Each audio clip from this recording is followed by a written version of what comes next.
लगभग ICU pack छ, ventilator त ठ्याक्कै प्याक छ। भेन्टिलेटरमा जानु पऱ्यो भने त कोही यहाँ अहिलेको लागि चाहिँ ठाउँै नै छैन, भेन्टिलेटर छँदै छैन, आइसियुको 2-4वटा होला। अस्पताल भागाभाग ठाउँ नहुनु भनेको पक्कै पनि यो झुटो होइन कि, धेरै मान्छेलाई लाग्छ के होइन जस्तो लाग्छ। तर अस्पतालै प्याक कसरी भयो त त्यसो भए? यत्तिकै केले भयो होला त? भ्रमण त छ नि, पिसिआर भनेको त सबभन्दा लेटेस्ट टेक्नोलोजी हो। कतिपय अफवाह चाहिँ अब हस्पिटलमा चाहिँ डक्टरहरूले किडनी नै निकाल्न लगिदिन्छन् नि भन्ने खालको साह्रै नराम्रो त्यो सहज त्यस्तो उपाय त्यस्तो हुने कतै के हुँदैन। डराउने भन्दा पनि यो अलिकति छिटो फैलिने रहेछ। अब त्यसमा फेरि नेपालमा जनस्वास्थ्यको मापदण्ड लगभग सबैले चटक्कै बिर्सेको अवस्था छ। मास्क एकदमै महत्त्वपूर्ण छ, सबैले बुझ्नुपर्छ। यो जुन दोस्रो लहर हामीले भन्ने गर्छ, यो चाहिँ दोस्रो पटक फेरि बढ्दैछ भनेर बुझ्नुपर्ने हुन्छ। यसरी बुझौँ, हालैमा चाहिँ नेपाल सरकारले पनि यस जिन नेगेटिभ भएको कोरोना भाइरस देखियो भनेको छ। त्यसको केही स्याम्पलहरू टेस्ट गर्दाखेरि चाहिँ युके भेरिएन्टसँग मिल्दोजुल्दो रहेछ भन्ने कुराहरू प्रमाणित गरेको छ। त्यसले गर्दा त्यो लकडाउन चाहिँ एउटा यस्तो सिचुएसनमा चाहिँ सोच्नु सकिन्छ जुन बेलामा अलमोस्ट सबै संयन्त्र लगभग प्रयासहरू चाहिँ फेल भएको अवस्था छ। अनि मैले कहिलेकाहीँ कोरोना भाइरसलाई बाटो अलिक चलाक छ भन्छु, मानिसभन्दा 1 कदम अगाडि छ। किन भन्दाखेरि युवाहरूको कुरा गर्दाखेरि चाहिँ पहिलाभन्दा अहिले बढी छ। अझ तथ्याङ्क हाम्रो मात्र अस्पतालको हेर्ने 30देखि 50 वर्ष बिचको मान्छेहरू छ अहिले आइसियुमा पुरै प्याक छ। यदि यही गतिमा जाने सङ्क्रमितको सङ्ख्या बढ्ने र हामीले यसमा व्यवस्था गर्ने गऱ्यो भने पक्कै पनि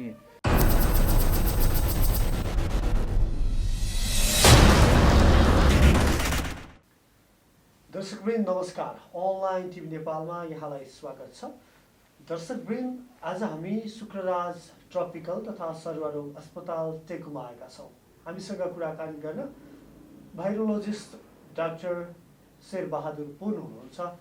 पछिल्लो समय कोरोना भाइरसको दोस्रो लहर आयो भन्ने त्रास अथवा एक किसिमको जनमानसमा त्रास फैलिँदै गर्दा डाक्टर शेरबहादुर पुनको कुरा सुन्न आवश्यक छ।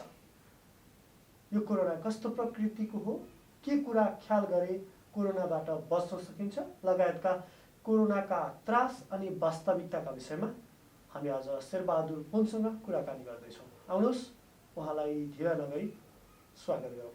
डाक्टर साहब, स्वागत छ। धन्यवाद। आराम हुनुहुन्छ?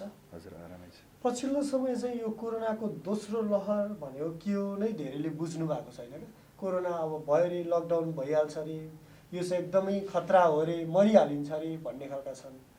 खास यो दोस्रो लहर भनेको चाहिँ के हो?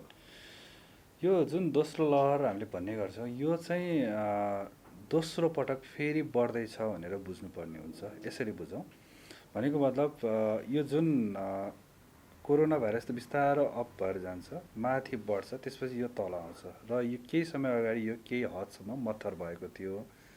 अहिले फेरि यसको सङ्ख्या दैनानुदिन बढ्दै गइरहेछ। अब यसलाई चाहिँ फेरि अर्को वेभ अथवा लहर भनौँ त्यो देखिन सुरु गरेछ। कारण हामीहरूले चाहिँ एउटा जुन लहर अप एन्ड डाउन भन्छौँ हामीले, त्यो देखिरहेको, विश्वमा पनि देखिरहेको त्यही कुरा हो।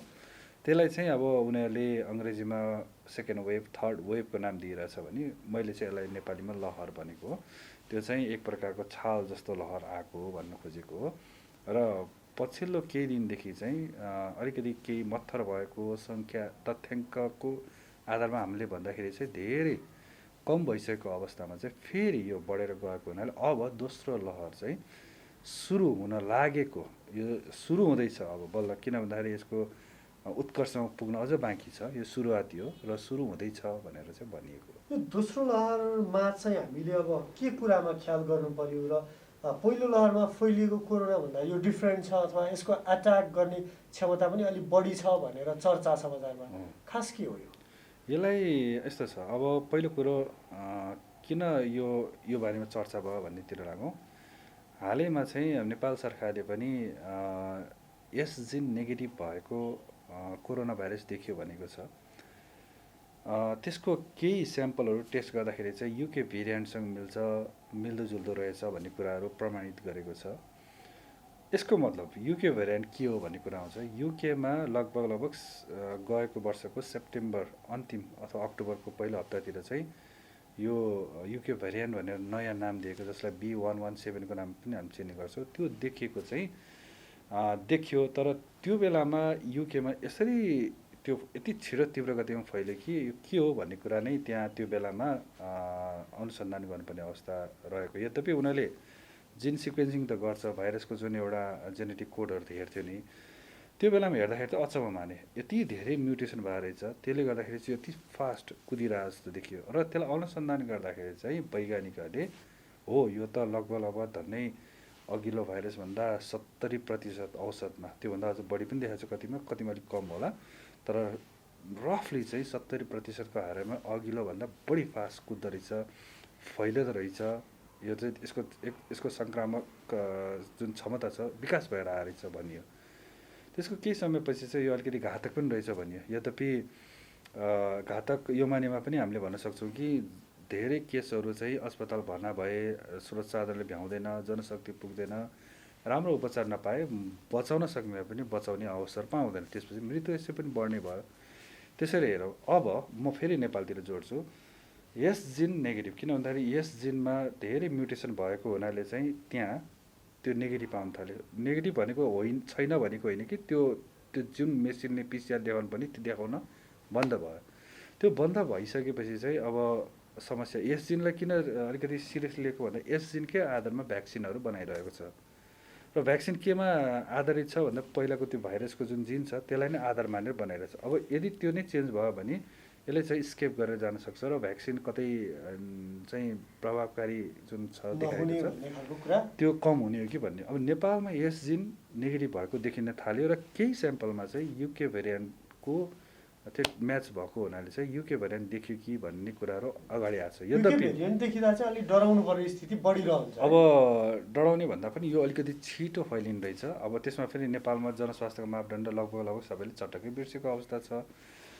त्यो अवस्था र यो भाइरसको जुन क्षमता छ, यो दुइटैले गर्दाखेरि चाहिँ कुनै पनि समुदायमा यो छिटो चाहिँ फैलिन सक्ने समस्या हुन सक्ने रह्यो। त्यसै कारणले नै मैले 2 महिना अगाडि नै एउटा लेख मार्फत अनि विभिन्न मिडिया मार्फत पनि भनेको थिएँ, यदि नेपालमा यसले टच गरेको छ होइन, टच गर्ने बित्तिकै भनौँ माघको पहिलो हप्ता नै नेपाल सरकारले त्यो विज्ञप्ति निकालेको छ 3 जनामा त्यो देखियो भनेर।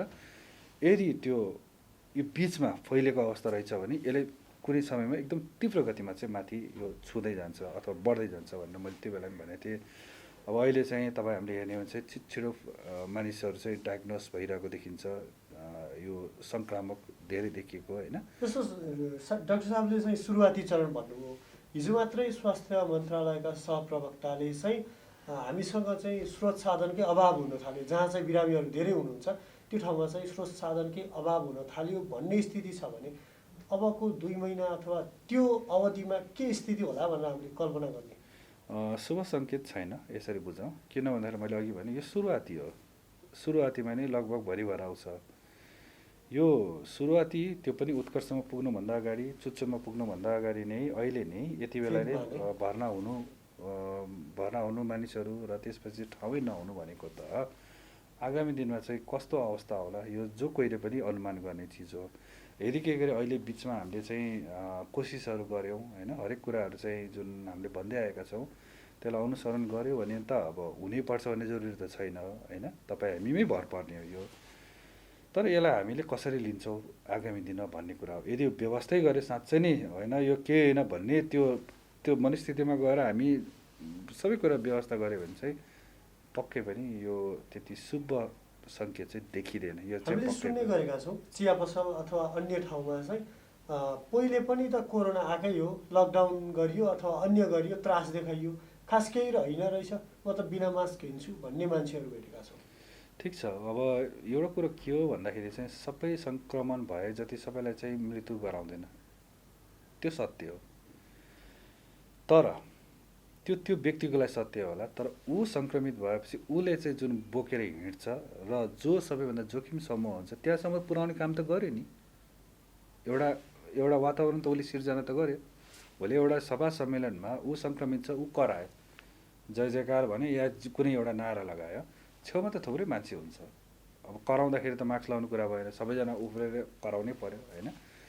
त्यस्तो अवस्थामा ऊबाट अरूलाई चाहिँ सारिरहेको हुनसक्छ। यसलाई नै मैले चाहिँ अलिकति सेल्फिस मैले भन्ने गर्छु होइन। जुन उहाँहरूको जुन भनाइ छ, भनाइमा केही हदसम्ममा म चाहिँ गलत छ भन्दिनँ, किन भन्दा सबैले सङ्क्रमित भए जतिलाई अस्पताल जानै पर्छ त्यो पर्छ भन्ने छैन। हामी स्वास्थ्यकर्मी हो, हामी स्वास्थ्यकर्मी भएपछि 10जना पनि मर्नु भएन, भलै उसको परिवार नहोला, हामी त सबैलाई हेर्नुपर्ने हुन्छ। त्यसले गर्दाखेरि हामी अस्पतालमा बस्दै गर्दाखेरि यो दैनिक रूपमा अहिले त मैले हिजो मात्र म बाटोमा हिँड्दाखेरि पनि यता पनि एम्बुलेन्स दौडिरहेछ, उता पनि एम्बुलेन्स दौडिरहेछ। सबैलाई त एम्बुलेन्समा हालेको छैन, तर जो परेको छ, जसको परिवारलाई परेको छ उसलाई त पीडा छ नि त। भनेपछि हामी स्वार्थी हुनु भएन, मेरो भनाइ त्यति हो। ठिक छ, राम भन्ने मान्छे यङ छ होला अथवा उसलाई लाए पनि खै कहाँ छ र, जबकि उसलाई टेस्ट गरेर हुनसक्छ होइन, कहाँ छ र भन्दै गर्दाखेरि, तर उसले चाहिँ सङ्क्रमित भयो भने उसले अरूलाई चाहिँ पास गरेर हुनसक्छ। र त्यो व्यक्ति यदि केही गरी जोखिम समूहमा छ, दीर्घरोगी छ, ज्येष्ठ नागरिक हुनुहुन्छ होइन, त्यस्तो अवस्थामा चाहिँ उहाँहरूको ज्यान त खतरामा रह्यो नि। अनि ती व्यक्ति त एकदम समाजमा धेरै ठुलो त नहोला, तर पनि कसलाई चाहिँ आफ्नो परिवारको चाहिँ ज्येष्ठ नागरिकहरू चाहिँ मृत्यु होस् भन्न चाहन्छस् होइन। त्यो भएको हुनाले चाहिँ जुन एउटा भनाइ छ, हामीले पहिले पनि भने तथ्याङ्कले धन्य 80%मा या त सामान्य हुन्छ या खासै लक्षण देखिँदैन। नेपालको हकमा त पहिलो लकडाउनभन्दा अगाडि चाहिँ 99% भन्दा बढी त लक्षणविहीनै थियो। उनीहरूले के भन्छ त, यो केही पनि होइन भन्छ, तर धन्य 3%को हाराहारीमा यो संसारभरिको हेर्ने हो भने र नेपालमा लगभग 1%को अलिकति तलमाथि देखिएको थियो, त्यो हेर्ने हो भने पनि त मान्छेहरूको त ज्यान त गइरहेको रहेछ। भनेपछि हामी कहाँनिर सोच्न पुग्यो भन्दा यो धेरैभन्दा धेरैलाई के हुँदैन, किन यो गर्ने भन्दै गर्दाखेरि चाहिँ त्यो यस्तो चलायमान भइरहेको हुन्छ ती व्यक्तिहरू मार्फत कि हामीले यहाँ अस्पतालमा हेर्दाखेरि अहिलेको आजकै मितिको कुरा गर्ने लगभग आइसियु प्याक छ, भेन्टिलेटर त ठ्याक्कै प्याक छ। भेन्टिलेटरमा जानु पऱ्यो भने त कोही यहाँ अहिलेको लागि चाहिँ ठाउँै नै छैन, भेन्टिलेटर छँदै छैन, आइसियुको 2-4वटा होला, अब अरू अब्जर्भेसनमा केही होला होइन। तर मैले भने रातभरिमै धन्य 25-26 जना त हिजोदेखि रातभरिमा अब सुत्न पाएको छैन हाम्रो जो सहकर्मीहरू हुनुहुन्छ। यो मैले एउटा अस्पतालको मात्रै सिनारी दिइरहेको छु। अब उहाँहरू जो छ जसलाई त्यति यो होइन होला भन्ने लाग्छ भने एकचोटि आएर अब अस्पतालमा गएर हेर्नुहोस्, त्यहाँ कति रुवाबसी छ। भारतमै अहिले हेर्नु होला कति रुवाबसी छ, के भएछ मान्छे रातारात फोक्सोमा निमोनिया भएछन्, ढलिरहेका त छन् नि। तर त्यो कहाँबाट भन्दाखेरि यस्तै उहाँहरू जस्तोले यो के होइन भने सङ्क्रमित हुने, उसले अरूलाई सारिदिने होला, 10जनालाई केही नहोला, तर 1जना मात्र पनि मर्नु त हाम्रो राम्रो होइन नि त। त्यसले मैले डाक्टर साहब कुरा काटिहालेँ, जस्तो यसले चाहिँ विशेष गरी बालबच्चा अथवा चाहिँ युवा उमेरकोलाई बढी सङ्क्रमित बनाउँछ अनि अथवा एकदम गाह्रो बनाउँछ भन्ने खालको पनि कुरा चर्चामा छ।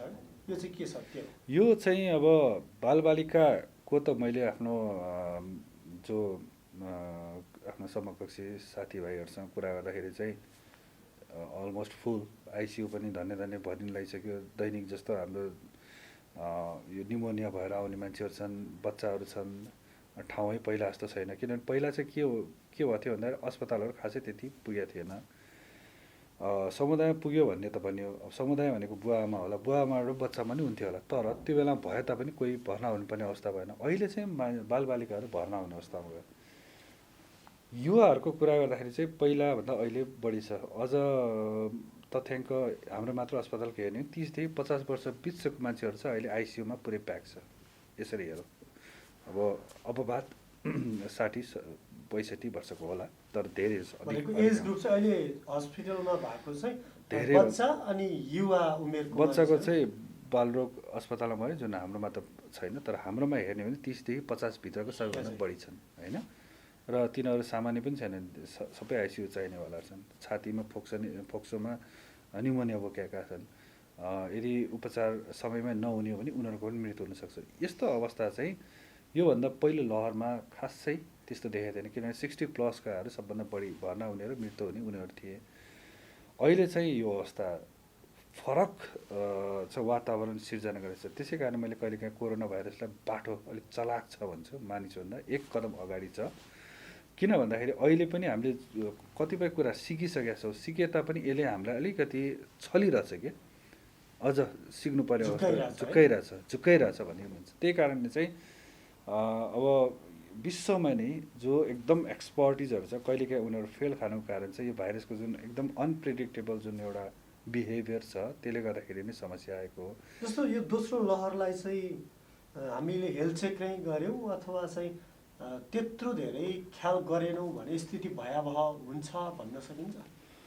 यदि यही गतिमा जाने सङ्क्रमितको सङ्ख्या बढ्ने र हामीले यसमा व्यवस्था गर्ने गऱ्यो भने पक्कै पनि हामीले जुन देखिरहेको जुन अवस्था छ अहिले नै प्रेडिक्सन गर्ने हो भने मैले भनिहालेँ अस्पताल नपाउने अवस्था पहिलाको भन्दा झन् गम्भीर अवस्था चाहिँ हुन सक्ने देख्छु मैले। अब यसलाई जे हुन्छ त्यो त भएरै छोड्छ अरे, तर यसलाई केही भए पनि हदसम्म कम गर्नको लागि चाहिँ जस्तो सरकारले चाहिँ सार्वजनिक ठाउँमा धेरै मान्छे भेला नहुनु अथवा मास्कको नियमित प्रयोग गर्नु भनिरहँदा पनि कतिपय ठाउँमा सभा सम्मेलनदेखि लिएर ठुला कार्यक्रमहरू नै भइरहेका छन्। यसलाई रोक्न चाहिँ अब के गर्नु? अब यो चाहिँ खैर म अब नीति निर्माता कोषमा त छैन, तर म एउटा टेक्निकल डक्टरको नाताले चाहिँ मैले के भन्छु भन्दाखेरि यो जुन कुनै पनि एउटा कुरा याद गर्नु पर्यो, कोरोना भाइरस फैलिनको लागि जति धेरै मान्छे जम्मा हुन्छ त्यति यसको लागि चाहिँ राम्रो वातावरण हो फैलिनको लागि।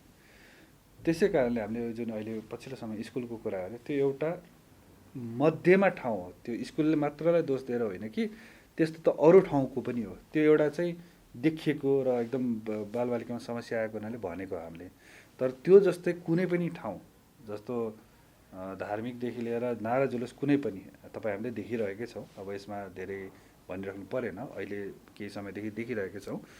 त्यो अवस्था सिर्जना हुनु भनेको चाहिँ कोरोना भाइरस फैलिनको लागि चाहिँ उसको लागि चाहिँ एकदमै राम्रो वातावरण हो त्यो अहिलेको लागि। त्यहाँभित्र चाहिँ सुपर स्प्रेडर भन्नेहरू पनि हुन्छ है, सुपर स्प्रेडर इभेन्ट्स हुनसक्छ। त्यो भनेको चाहिँ त्यो व्यक्ति नर्मल छ, राम्रै छ, तर उसले चाहिँ 40-50 जनालाई सार्न सक्छ, त्यतिसम्म क्यापेसिटी हुन्छ। यो विदेशमा अध्ययन अनुसन्धान भएको भयो, नेपालमा त्यति साह्रो छैन, तर यति सहजै बुझ्न सकिन्छ कि नेपालमा पनि छ भन्ने कुरा। त्यसले गर्दाखेरि चाहिँ अहिले अब वास्तवमा हामीले अब गरिरहेको छ होइन। म त के चाहन्छु भन्दाखेरि अहिले यो अवस्था होइन, अब भनेर मात्र भएन कि त्यसलाई लागू पनि गर्नु पऱ्यो। लागू चाहिँ कस्तो भन्दाखेरि एउटा नागरिकहरूले आफ्नो तर्फबाट पनि सोच्नु पऱ्यो। हामी अलिकति व्यक्तिवादी भयो कि जस्तो लाग्छ कि मलाई खै के भएछ र भन्ने ऊबाट चाहिँ अरूलाई सार्ने, यो एउटा मैले देखिरहेको हो। अर्को चाहिँ अब विभिन्न एउटा सरकारी पक्षको एउटाले भन्छ 25 जनाभन्दा बढी चाहिँ भेला नहुनुहोस् अथवा यो नगर्नुहोस् भन्छ, र अर्को पक्षले फेरि त्यही गरिरहेको हुन्छ। एकरूपता अलिक देखिँदैन यसमा, अब तपाईँ हामीले देखिरहेको कुरा हो। त्यसले गर्दाखेरि चाहिँ मलाई जहाँसम्म लाग्छ अब सरकारकै तर्फबाट चाहिँ एउटा रोल मोडल भइदिनु पऱ्यो क्या, भनिदिनु पऱ्यो यी हामीले भर्चुअली गरिरहेछौँ होइन, टाढा बसेर गरिरहेछौँ होइन, मास्क लगाएर चाहिँ अनिवार्य गरेका छौँ भन्ने कुरा उहाँले देखाउँदा ए उनीहरू त गरेर रहेछ है, हामीले पनि गर्नुपर्छ भने जब उहाँले नै गर्दैन, मैले धेरै पटक सुनेको छु धेरै मान्छेको, कहाँ हुन्छ उहाँहरूले त यस्तो गरिरहेछ अनि कहाँ हामीले मात्र गर्ने त, हामी मात्र गर्ने भन्ने प्रश्न धेरैको छ। यद्यपि त्यो प्रश्न आफैमा राम्रो होइन, आफैबाट सुरुवात गर्नुपर्छ होइन, तर पनि हामीहरूको अलिकति अरूलाई हेरेर त्यसले त गरेछ र म किन गर्ने भन्ने एउटा भावना अहिले पनि भएको हुनाले अलिकति त्यहाँनिर चाहिँ अलिकति अगुवा भनौँ न, जो अगुवा छ उसले चाहिँ राम्रोसँग देखाइदियो भने मात्र अरूले चाहिँ त्यसलाई पछ्याउनलाई सहज हुन्छ। हामी त्यहाँनिर पनि चुकेको चाहिँ देख्छौँ। यद्यपि हामी आफै बदलिनुपर्छ, त्यो आफ्नो त्यसमा दुई मत रहेन, तर पनि अहिले पनि हामीहरूले अब एउटा कुनै अब रोल मोडलले यस्तो गर्यो भनेपछि हामी त्यसको त पछ्याउँछौँ नि, लुगादेखि लिएर उसको इभन सबै कुरा स्टाइलहरू पछ्याउँछौँ भने जस्तै अब अलिकति यस्तै समाजमा गण्यमान्य अथवा राजनीतिक उच्च पदकाहरू भए उहाँहरूले नै हामीले चाहिँ यसरी गरेका छौँ है भनेर यदि त्यो खालको मेसेज पठाइदिने हो भने सायद अरूले भन्ने बाटो पनि पाउँदैन र नियममा बाँधिन चाहिँ बाध्य हुन्थ्यो होला भन्ने चाहिँ। जस्तो पछिल्लो समय लकडाउनको पनि चर्चा छ, कतिपय ठाउँमा त बाँकेमा लकडाउनको लागि सिफारिस भएको छ, त्यहाँ लकडाउन गर्नुपर्ने अवस्था आयो भनेर प्रशासनले भनिरहेछ। लकडाउन कति आवश्यक अहिलेको समयमा? यस्तो छ, अब लकडाउन सामान्यतया म त्यति साह्रो कहिले पनि फेभरमा रहेन, किन भन्दा हुन त अब अरू पनि होला थुप्रैजना, तर कस्तो हुँदो रहेछ भन्दाखेरि जुन समयमा लगभग सबै प्रयासका बावजुद पनि असफल भयो होइन, भनेको मतलब यो गर त्यो गर भन्दा पनि भइरहेको छैन। अब आफ्नो तर्फबाट नागरिकको तर्फबाट पनि त्यो उल्लङ्घन भइरहेछ, सम्बन्धित निकायको तर्फबाट पनि जुन गरिने प्रयासहरू त्यो प्रयास पनि या त गर्न खोजिएन या गर्दा गर्दै विफल भइरहेछ। भयो भने चाहिँ एक प्रकारको एकदमै अब अस्पतालहरूदेखि सबै प्याक हुन थाल्यो भने त्यहाँनिर केही समयको लागि चाहिँ हामीसँग अरू उपाय हुँदैन। त्यो चाहिँ एक प्रकारको हामी दिनभरि काम गरेपछि खाजा समय हुन्छ नि, थकित भएर एकछिन आराम गर्ने, त्यस्तै मान्नुपर्ने हुन्छ कि त्यो बेलामा अलिकति रिल्याक्स गर्ने मात्र होइन कि त्यो बेलामा एउटा योजना बनाउने, यस्तो यस्तो छ अब हामी यो तरिकाले जानु पऱ्यो। फेरि त्यो बेला लकडाउन भनेर सुत्ने अनि त्यसलाई निरन्तरता दिँदै दिँदै गयो भने त्यसको प्रतिउत्पादक हुन्छ। त्यो हामीले ठ्याक्कै सोच्या जस्तै चाहिँ पाउँदैनौँ।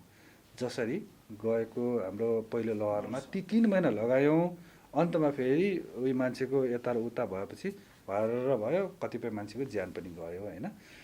त्यहाँनिर चाहिँ एउटा की पोइन्ट चाहिँ मलाई लागेको चाहिँ तपाईँ हामी यदि सुध्रिने हो, जस्तै उदाहरणको म बिना काम हुलमुलमा जाँदिनँ, हुलमुल गराउँदिनँ, मास्क लगाउँछु त सही तरिकाले लगाउँछु, दूरी कायम गर्ने कोसिस गर्छु, हात चाहिँ बारम्बार म चाहिँ समय समयमा धुन्छु, कोठाहरू पनि अब हावा आवत जावत गर्ने मात्र ठाउँमा चाहिँ म राम्रोसँग यसरी चाहिँ अरू कुनै व्यक्तिहरूसँग बस्नु पऱ्यो भने त्यो कोठा चाहिँ राम्रो हावा आवत जावत गर्ने खालको हेर्छु भनेर यदि त्यसरी चाहिँ गऱ्यो भने मबाट त्यसरी परिवर्तन ल्यायो भने राम्रो होला, सकिन्ला।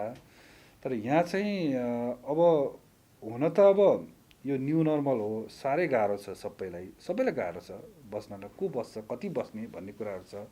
तर सत्यता पनि त त्यही छ नि, धेरै मान्छे एकदमै अब अस्पताल भागाभाग ठाउँ नहुनु भनेको पक्कै पनि यो झुटो होइन कि, धेरै मान्छेलाई लाग्छ के होइन जस्तो लाग्छ। तर अस्पतालै प्याक कसरी भयो त त्यसो भए, यत्तिकै केले भयो होला त? प्रमाण त छ नि, पिसिआर भनेको त सबभन्दा लेटेस्ट टेक्नोलोजी हो। त्यो देख्दा देख्दै चाहिँ उसलाई नहोला तर ऊ मार्फत अरूलाई नहोस् भन्ने चाहिँ चाहना हामीहरूको हुन्छ। त्यसले गर्दाखेरि अहिले जुन हामीले आगामी दिनहरूमा अझ जुन एउटा सिनारियो देखाएको छौँ त्यति राम्रो देखाएको छैन। मैले फेरि पनि भने यो सुरुवातीमै यो पिक लिने बेलामा नै अस्पतालहरू अलिकति प्याक जस्तो देखिन्छ। त्यसले गर्दा त्यो लकडाउन चाहिँ एउटा यस्तो सिचुएसनमा चाहिँ सोच्नु चाहिन्छ जुन बेलामा अलमोस्ट सबै संयन्त्र लगभग प्रयासहरू चाहिँ फेल भएको अवस्था छ। अनि भनेको या त अब नागरिकको पक्षबाट या सरकारको पक्षबाट है, अथवा दुवैको पक्षबाट सकिएन भने चाहिँ लकडाउन, तर लामो होइन, लामो गर्दाखेरि चाहिँ त्यसले हामीले सोचेको भन्दा बरु उल्टो जनजीवन झन प्रभावित हुन्छ। किन गर्ने हो एकदम त्यो छ भने त त्यही बिचमा गर्न सकिन्छ नि। र यो लकडाउन भनेको चाहिँ चेन ब्रेक गर्ने हो, किनभने एक व्यक्तिबाट अर्को व्यक्तिमा नभेटोस् भन्यो। किनभने यो त सर्ने त एक व्यक्तिबाट अर्को व्यक्ति नजिक भएपछि सर्ने हो।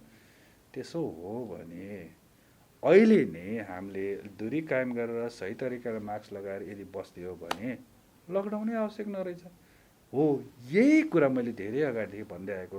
लकडाउनले जो अलिकति हुने खाने जो पहुँचवाला छ त्यो घुमे भयो, जो दैनिक रूपमा खानेहरू उनीहरू चाहिँ बस्ला पनि, बस्न एकदम त्यो नियमले बाँधिन्छ पनि।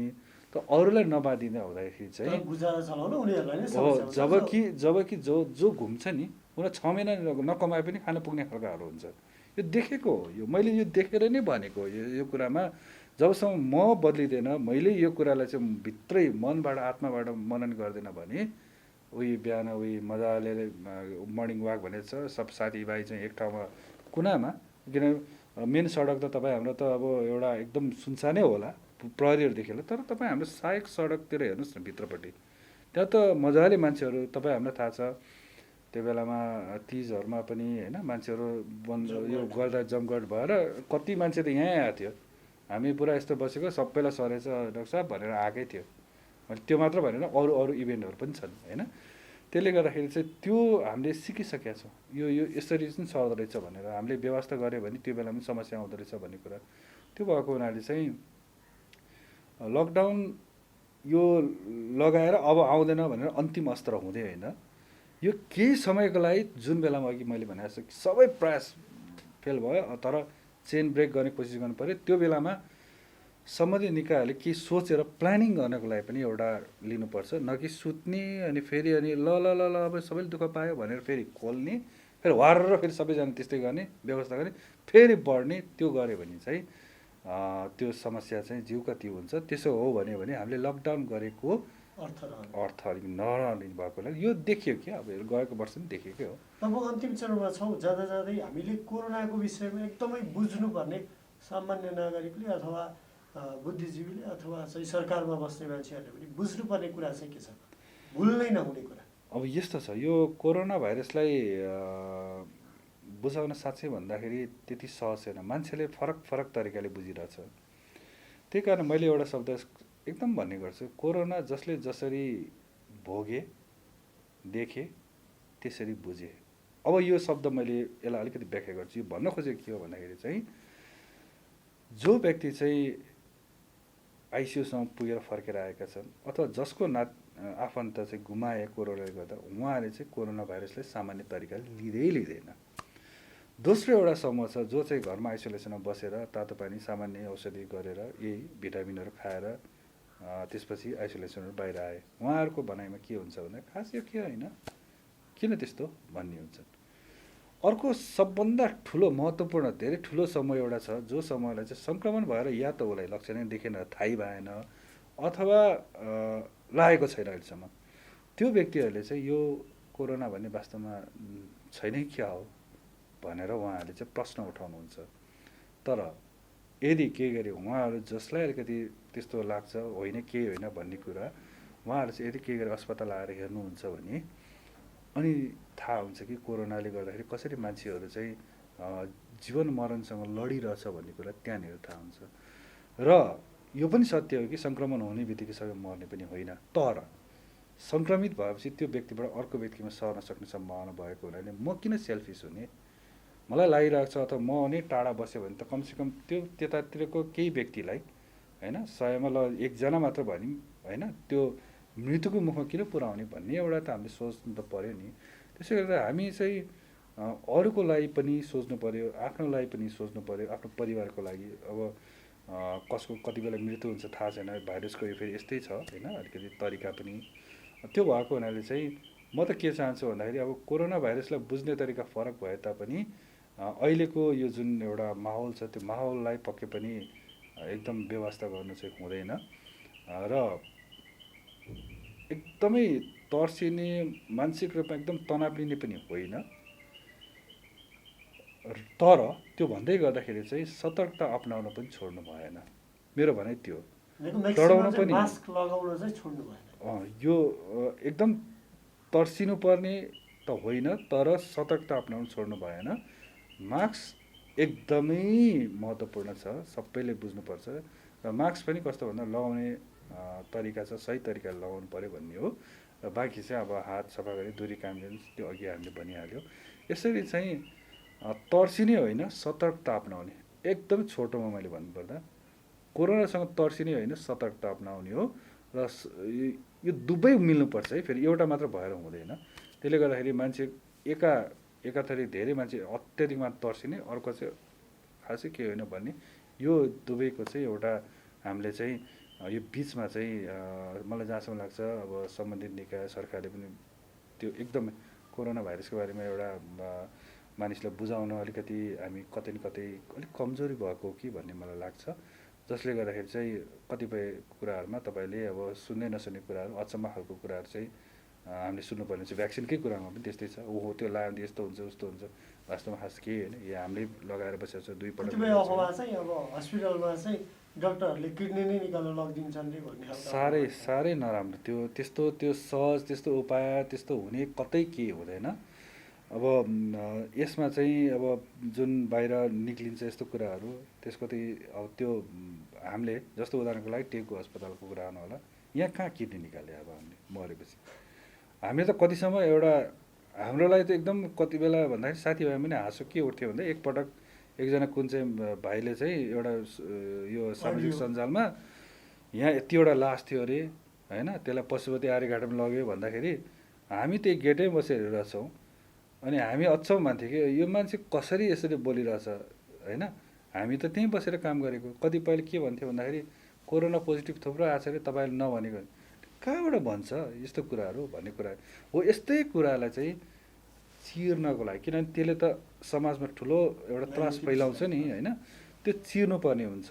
त्यो चिर्नको लागि चाहिँ हामीले सही सूचना दिनको लागि पनि एउटा एक प्रकारको कमिटी नै खडा गर्नुपर्ने थियो भन्ने मलाई लाग्छ। अब सायद म या म जस्तै अरू कलिगहरू हुनुहुन्छ होइन, उहाँहरूले पनि आफ्नो तर्फबाट त भनिराख्नु भएको छ, तर हाम्रो जुन एउटा समूह छ त्यो अलिक सानो छ कि जस्तो लाग्छ मलाई। अनि हामीले अलिकति हाम्रो तर्फबाट भनिए तापनि अझ जुन एउटा आवश्यक पर्ने जुन एउटा अझ बढी हामीले गर्नुपर्ने जुन मेहनत छ, त्यहाँ अलिक मेहनत अझ पुगेन कि, त्यसले गर्दाखेरि मानिसमा भ्याक्सिनको बारेमा भाइरसको बारेमा अलिकति भनौँ न त्यति राम्रो सूचनाहरू नपुगेको जस्तो लाग्छ। सही सूचना भनौँ त्यो चाहिँ अर्को यो व्यवस्थापन अथवा सबै कुराहरू बिरामीको उपचार या यो पहिचान गर्ने, रोग पहिचान गर्नेदेखि लिएर सबै गरे तापनि अन्तमा एउटा एक प्रकारको मानसिक रूपमा हामी पनि लड्नुपर्ने हुन्छ। त्यो भनेको चाहिँ जुन एउटा अलिकति अफवाह अथवा अलिकति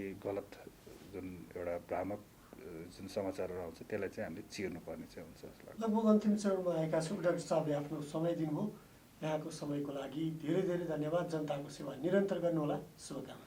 हस्, मलाई पनि धन्यवाद, तपाईँलाई धन्यवाद। अब खास गरी यहाँसम्म आएर अहिलेको अलिकति जुन वर्तमान अवस्था छ त्यसको बारेमा अब हामीले र मैले जे जति जानकारीहरू मसँग थियो अध्ययन गर्दाखेरि त्यो चाहिँ मैले अब दर्शकहरूले सायद बुझ्नुभयो होला जस्तो लाग्दछ। र म फेरि पनि भने कोरोनासँग एकदमै त्यस्तो भयभीत हुने त होइन, तर त्यो भन्दैमा फेरि सतर्कता अपनाउन छोड्नु भयो भने साँच्चै नै फेरि त्यसको अवस्था चाहिँ नराम्रो हुनसक्छ। त्यो चाहिँ अहिले विचार गर्नु होला सबैजनाले भन्न चाहिँ म चाहन्छु। हस्, धन्यवाद।